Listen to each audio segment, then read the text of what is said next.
Emotional detachment might seem like a shortcut to inner peace, but what if it's costing you more than you realize? In today's video, we're exposing the hidden costs of emotional detachment, the long-term effects of avoiding your emotions, and how it affects your mental health and relationships. By the end, you'll understand why emotional suppression isn't the answer, and what you can do to break free from it. Stick around, because the truth may surprise you. The real goal of Stoicism: clarity, not numbness. When we think of Stoicism, many people envision someone who is completely unshaken by the world, someone who seems to have no emotions at all. But this isn't Stoicism. The core of Stoic philosophy is not about suppressing or avoiding emotions. It's about gaining clarity in the face of them. A true Stoic doesn't turn off their emotions, they observe them. They recognize what they feel, reflect on why they feel it, and ask themselves, what can I learn from this? This isn't about running away from pain or pretending nothing affects you. It's about seeing the emotion, understanding its origin, and then choosing how to respond, rather than just reacting mindlessly. Stoicism teaches that emotions aren't inherently bad. They're just signals, and it's our job to interpret them wisely. Modern psychology and Stoic techniques. Emotional awareness. This idea of emotional awareness aligns closely with what modern psychology teaches today. Therapists use techniques like emotional regulation, mindfulness, and cognitive reframing to help people deal with their feelings. In fact, these tools are very much in line with Stoic principles. Though the language might differ, the core ideas are the same. Emotional regulation is about understanding and managing your emotional responses, much like the Stoics' practice of self-control and thoughtful reflection. Mindfulness teaches us to observe our thoughts and feelings without judgment, which parallels the Stoic concept of recognizing emotions as they arise, without being swept away by them.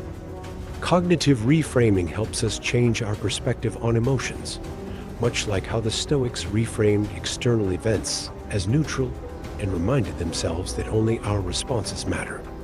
All these modern psychological tools are essentially updated versions of ancient Stoic wisdom, providing a structured way to respond to emotions thoughtfully and calmly, rather than reacting impulsively.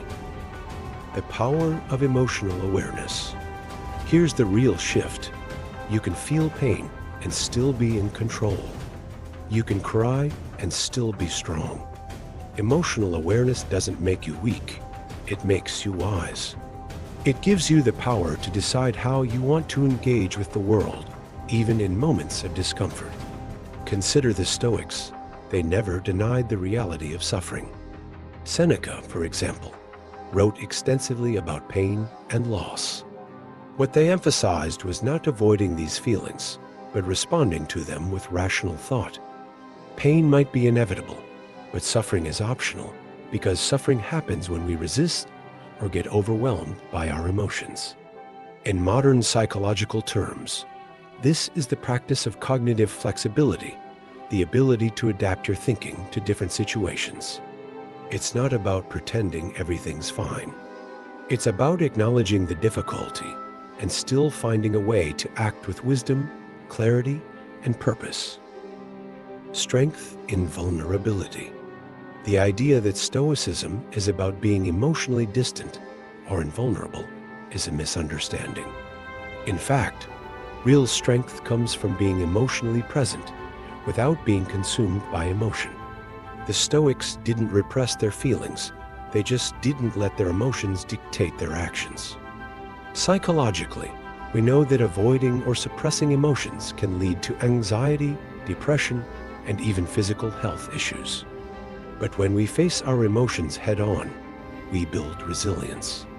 When we experience pain and loss and allow ourselves to feel it, we grow stronger, not weaker. The Stoic practice of acknowledging emotions, understanding their source, and responding with wisdom helps us to grow from adversity, rather than being buried by it. Emotional awareness is a form of strength because it allows you to stay grounded and act with intention even when life gets tough. Emotional mastery vs. emotional suppression. The key difference here is between emotional mastery and emotional suppression. Stoicism teaches emotional mastery, the ability to feel, acknowledge, and choose your response.